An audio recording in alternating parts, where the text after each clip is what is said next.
ஒரு அழகான கிராமத்து மாலை போது குழந்தைகள் அனைவரும் மகிழ்ச்சியாக விளையாடிக் கொண்டிருந்தனர்.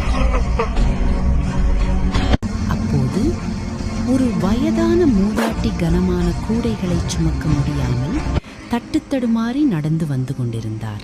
இதை பார்த்த சிறுமி மாயாவின் மனதில் அவருக்கு எப்படியாவது உதவி செய்ய வேண்டும் என்ற எண்ணம் தோன்றியது. மாயா ஓடிச் சென்று அந்த மூதாட்டியின் கையில் இருந்த கூடைகளை தாங்கிக் கொண்டாள். இருவரும் இணைந்து நடக்கத் தொடங்கினார்கள். மாயாவின் உதவியால் அந்த கனமான கூடைகள் இப்போது பாரமில்லாமல் தெரிந்தன. அந்த சிறுமியின் அன்பான செயலால் நெகிழ்ந்து போன பாட்டி அவளை பார்த்து புன்னகைத்தார்.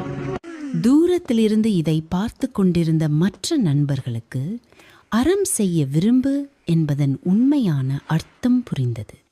உதவி செய்வது என்பது வெறும் செயல் மட்டுமல்ல, அது நம் மனதிலிருந்து வரவேண்டிய உயர்ந்த எண்ணம்.